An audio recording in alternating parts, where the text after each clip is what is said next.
राजा मंगलसेन नाम का राजा पृथ्वीपुर राज्य पर राज करता था। मंगलसेन को अपने बगीचों में घूमने का बड़ा ही शौक था।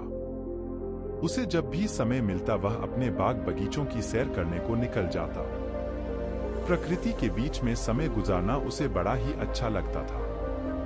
एक दिन वह जब अपने शानदार बगीचे की सैर कर रहा था तो उसने देखा कि एक बारहसिंघा उसके बगीचों में घुस आया है और वह इधर-उधर दौड़कर बगीचे में लगे हुए फूल पौधों को तहस-नहस कर रहा था। राजा को अपने बगीचे के पौधे और फूलों से बहुत ही लगाव था। यह दृश्य देखकर राजा आग बबूला हो गया। राजा मंगलसेन ने तुरंत अपने सैनिकों को आवाज लगाई कि वह बारहसिंघा को पकड़े और राजा खुद भी बारहसिंघा का पीछा करते हुए दौड़ने लगा। बारहसिंघा बगीचे से बाहर आ गया और राजा ने भी उसके पीछे अपना घोड़ा दौड़ा दिया। मंगलसेन बारहसिंघा का पीछा करते करते अपने राज्य की अंतिम सीमा तक आ गया, परंतु वह बारहसिंघा को ना पकड़ सका। उछलता कूदता बारहसिंघा उसकी आंखों से ओझल हो गया। अब राजा मंगलसेन थक चुका था, उसकी वहां से आगे जाने की इच्छा नहीं हुई, तो वह वहीं पर रुक गया। मौसम बहुत ही गर्म था और राजा को प्यास भी लगने लगी। उसने नहाने की सोची। जब वह नहा रहा था तो एक चोर उसका घोड़ा और कपड़े लेकर भाग गया। चोर अपने पुराने कपड़े वहीं पर फेंक गया। राजा के लिए अब बहुत ही खराब हालत हो गई थी।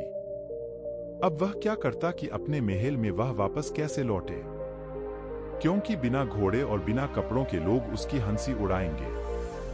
राजा ने वहां पर पड़े हुए चोर के पुराने कपड़े पहन लिए और अपने पड़ोसी राज्य को घूमने के विचार से राज्य की सीमा को पार करके दूसरे राज्य में चला गया। बहुत दूर तक राजा मंगलसेन चोर के कपड़ों में घूमता रहा।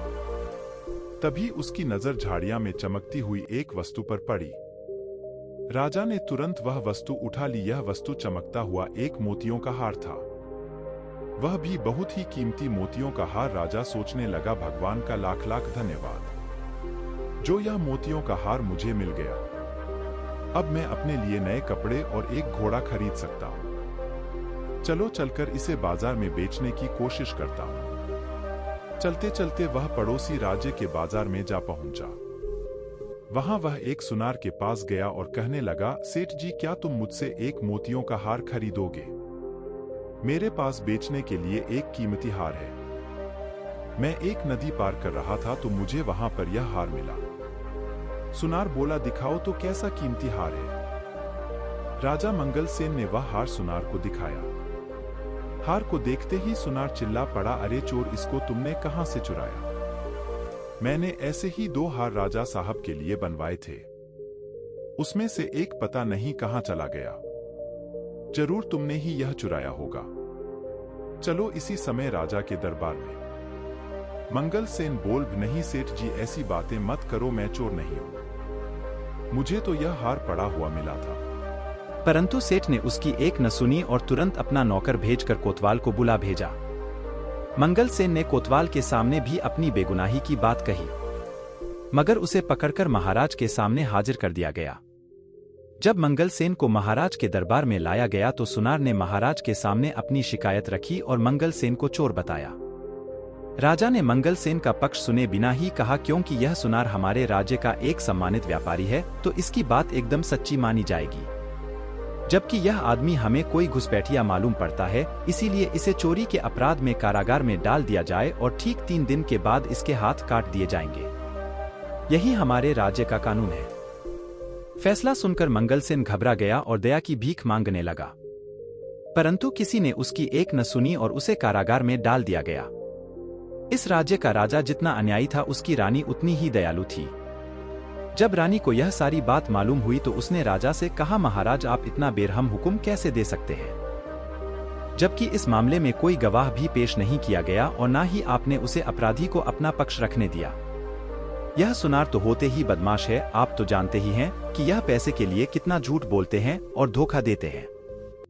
सच कहिए तो मुझे उसे आदमी की बात पर पूरा विश्वास है। राजा ने उसे डांटते हुए कहा, जुबान संभाल कर बात करो, तुम्हें राजकाज के मामलों में दखल देने का कोई हक नहीं है। रानी बोली, मैं चुप नहीं रहूंगी, कुछ दिनों से मैं दरबार में आपका खराब व्यवहार देख रही हूं। आपके सलाहकार और मंत्री आपसे नाखुश हैं और आपकी जनता आपसे विद्रोह करने को तैयार है। अगर आप इसी रास्ते पर चलते रहे तो सारा राज्य बर्बाद हो जाएगा। रानी की बातें सुनकर महाराज का गुस्सा और भी भड़क गया, मानो आग में घी डाल दिया गया हो। उसने कहा, ठीक है, तुम्हें अगर उस आदमी से इतनी हमदर्दी है तो मैं तुम्हें उसी के पास पहुंचा देता हूं। राजा ने सैनिकों को आदेश दिया कि रानी को भी उसी चोर के साथ कैदखाने में डाल दिया जाए। सैनिक यह सुनकर चौंक पड़े। वह चाहते तो नहीं थे, परंतु राजा के हुक्म का पालन करना उनकी मजबूरी थी। सैनिकों ने रानी को मंगलसेन के साथ उसी कारागार में डाल दिया। मंगलसेन ने जब रानी को अपने कारागार में देखा तो आश्चर्यचकित रह गया। रानी ने उसे पूरी बात बताई। अब मंगलसेन और रानी दोनों को ही एक दूसरे से हमदर्दी हो गई थी। वह रात दोनों ने जागकर बिताई। कारागार के कुछ सैनिक रानी के वफादार थे, जबकि वह महाराज से नाखुश थे। अगली रात रानी अपने वफादार सैनिकों की मदद से मंगलसेन को साथ लेकर कारागार से फरार हो गई। दोनों भागकर राज्य से दूर एक जंगल में जा पहुंचे और झोपड़ी बनाकर वहां रहने लगे। मंगलसेन को कारागार में बहुत ही यातनाएं दी गई थी, जिसकी वजह से वह अस्वस्थ रहने लगा था। रानी ने उसकी बहुत ही सेवा की जब तक कि मंगलसेन ठीक नहीं हो गया। जल्दी ही रानी मंगलसेन को पसंद करने लगी। मंगलसेन भी रानी के प्यार का बदला प्यार से ही दिया और दोनों ने विवाह कर लिया। मंगलसेन जंगल से लकड़ियां काटकर बेचने लगा, जिससे कि वह अपना जीवन निर्वाह करने लगे थे। कुछ महीनों बाद मंगलसेन की पत्नी ने एक सुंदर बालक को जन्म दिया। एक दिन की बात है, जब मंगलसेन की पत्नी जंगल में कुछ फल तोड़ने गई हुई थी तो उसका पति और बच्चा सोए हुए थे। अपने बच्चों को वह मंगलसेन के निगरानी में छोड़ गई थी। घुटनों के बल चलते चलते बच्चा नजदीक के ही एक कुएं के पास जा पहुंचा और कुएं में गिर गया।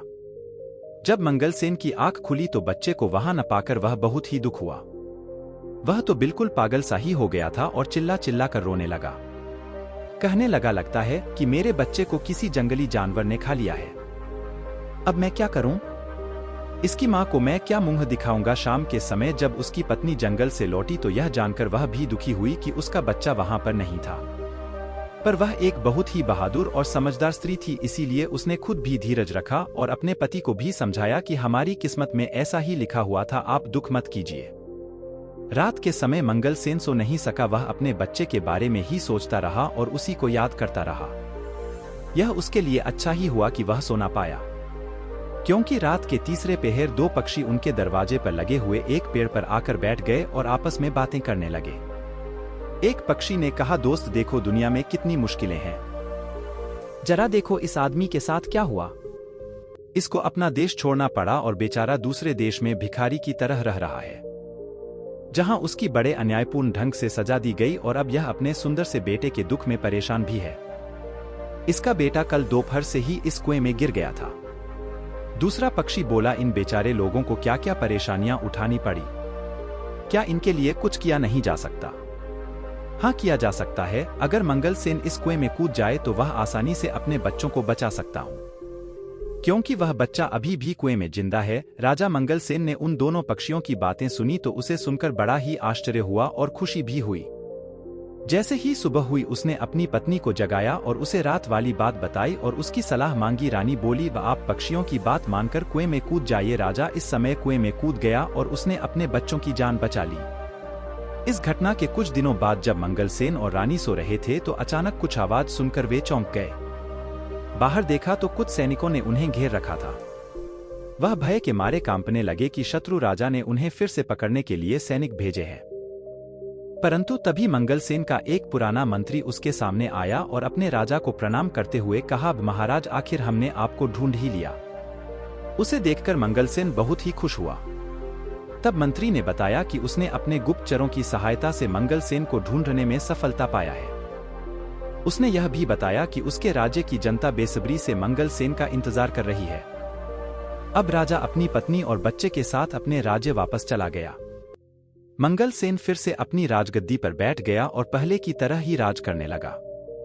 गद्दी पर बैठते ही मंगलसेन सबसे पहले यह काम किया, उसने अपनी सेना को लेकर उस राजा के ऊपर चढ़ाई कर दी जिसने उसके साथ बुरा व्यवहार किया था।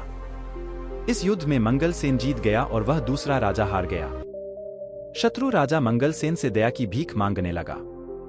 शत्रु राजा ने बताया कि इन दुष्ट सुनार की वजह से उसने मंगलसेन के साथ ऐसा व्यवहार किया था, अब वह उसको जाते ही सजा देगा। शत्रु राजा को गिड़गिड़ाता हुआ देखकर मंगल सेन को उस पर दया आ गई। मंगल सेन ने उसे माफ कर दिया और उसे छोड़ दिया। उसके बाद सारे राज्य में शांति और खुशहाली फैल गई। मंगल सेन अब अपनी पत्नी और बच्चे के साथ एक खुशहाल जीवन बिताने लगा। सारी प्रजा अपने राजा के साथ साथ नई रानी और उसके बच्चे को पाकर भी बहुत प्रसन्न थी।